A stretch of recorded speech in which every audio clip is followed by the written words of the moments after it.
Voilà, bien, bonjour à tous, donc, je m'appelle Guy Gérin. Donc j'ai présenté ici un cas qui va, je pense, illustrer assez bien tout ce que Thierry vient de dire. Donc c'est un patient donc, qui a 61 ans et donc, qui occupait un poste de travail lourd à la SNCB puisqu'il accrochait des wagons dans une gare de triage. Dans ses antécédents, donc à côté de ça, il était très actif, sportif, faisait du vélo en compétition.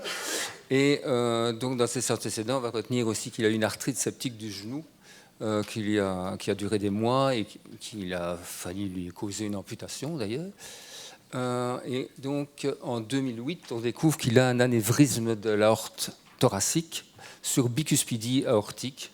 Et donc, petit à petit, la situation se dégrade et il faut l'opérer en 2011.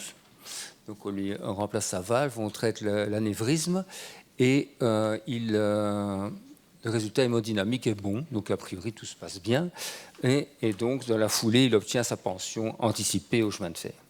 Mais à ce moment-là, tout bascule, plus rien ne va. Donc, voilà. Donc, apparition progressive d'une série de symptômes, donc des céphalies migraineuses, sévères, rebelles, qui l'amènent à utiliser pas mal de morphiniques, donc essentiellement du tramadol. Il faut dire que c'est un personnage qui a une tendance addictive, donc ça pose un petit problème. Alors des arthralgies, des lombalgies, surtout des lombalgies, des troubles digestifs, des cholitiques, il a des diverticules, mais il se plaint vraiment beaucoup. Un syndrome dépressif. Donc, et alors une inversion du rythme nictéméral.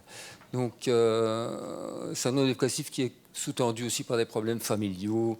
Il se sent un peu victime, sa femme s'occupe trop de sa belle-mère, enfin, toujours est-il, ça fait toujours des problèmes. Donc, donc, en fait, finalement, il en arrive à pratiquement dormir très fatigué, dort presque toute la journée, et des troubles amnésiques aussi apparaissent.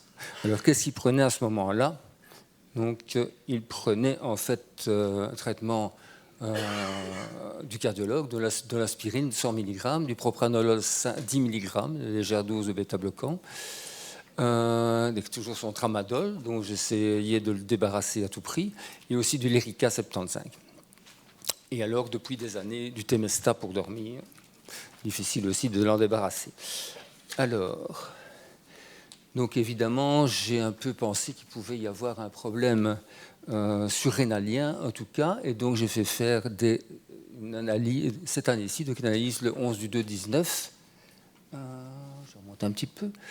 Et donc on trouve donc un cortisol total donc à 4,9 microgrammes par décilitre pour une normale de 7 à 25. La transcortine à 34, ce qui est normal, donc elle n'est pas trop élevée. Et un cortisol libre très très bas, donc 2,6 microgrammes par litre pour une normale de 10 à 30. Et une DHEA aussi très basse, à 64 microgrammes par décilitre, et aussi une prégnénolone très basse. Donc ce qui montrait qu'il y avait une insuffisance surrénalienne un peu globale. Hein. Donc là, je n'avais pas son aldostérone. Alors, donc déficit surrénalien, en particulier cortisonique. Donc à ce moment-là, je n'ai pas d'hormone d'urine de 24 heures, malheureusement. Et donc, ce qui, quand même, souligne un petit peu toute la symptomatologie du patient. Donc on retrouve de l'anxiété, de la dépression, mauvaise résistance au stress, fatigue diurne, arthralgie, douleur abdominale, trouble de la mémoire. Donc tout ça coïncidait tout à fait avec un problème de cortisol bas. Alors donc j'ai entamé donc un traitement à ce moment-là, et voilà ce que je lui ai donné. Donc hydrocortisone, des comprimés de 20 mg, donc 3 quarts de comprimé le matin, et un demi à midi. Ça fait 25 mg par jour.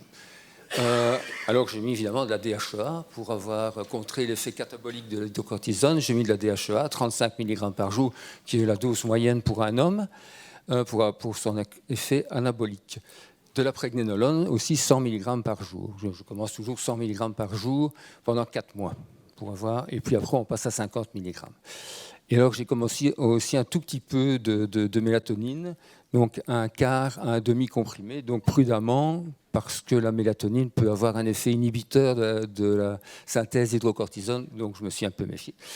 Alors, Donc, mais au début, pas de résultats. Très très peu de résultats, donc le patient revient, c'est pas terrible, mais je me suis rendu compte en fait à ce moment-là que son régime était tout à fait à côté de la plaque, puisqu'il prenait beaucoup de sucre, sucreries, soda, alcool, produits laitiers. Donc j'ai redressé un peu la barre en lui conseillant beaucoup plus de protéines, fruits, légumes, et aussi, comme Thierry l'a dit, des aliments lipidiques quand même pour avoir un apport de cholestérol pour pouvoir fabriquer de la cortisone. Alors, et donc ça s'est amélioré. Donc il est en train de s'améliorer, et donc j'ai une prise de sang ici toute récente, incomplète malheureusement, mais enfin donc j'ai déjà des choses intéressantes. Donc ça, on voit que son cholestérol est un peu élevé, ça n'est pas le problème ici. Les protéines sont bonnes, la vitamine D est très basse, donc je vais devoir supplémenter. Sa TSH est acceptable. Donc son cortisol, je n'ai que le cortisol total, mais il est quand même un peu meilleur, il est à 10 microgrammes par décilitre pour une des valeurs de 8 à 20. Maintenant, évidemment, c'est une valeur relative, puisque, comme Thierry le dit, il y a une inhibition. Une certaine inhibition de la fabrication endogène de l'hydrocortisol, enfin du cortisol plutôt, par le traitement. Donc je n'ai pas malheureusement la transcortine et le cortisol libre encore, c'est en cours. Alors, malheureusement, disons pour le moment, sa DHEA ne décolle pas fort. Il est à 80, c'est pas encore assez. Donc je vais devoir augmenter, donc ça n'a pas d'intérêt maintenant. Donc je vais donc passer maintenant à 50 mg d'hydrocortisone, certainement. Et alors, ce que je vais faire aussi maintenant, ce que j'aurais dû faire au départ, mais que je n'ai pas fait, c'est quand même faire des urines de 24 heures pour voir sa production sur 24 heures. Et pas seulement ça, mais aussi la T3, la T4, l'hormone de croissance, et la mélatonine et l'aldostérone, pour voir s'il n'a pas une carence en aldostérone et que je devrais supplémenter par de la fludrocortisone à 100 microgrammes. Donc, disons, un peu affaire à suivre. J'en suis là avec ce patient pour le moment, mais ça vous donne un peu une idée comment je fonctionne avec ce genre de patient. Merci. Si vous avez une question. Merci.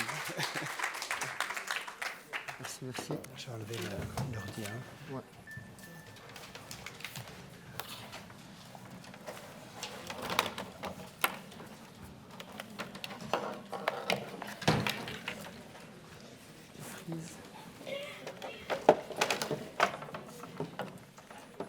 Alors, c'est ça.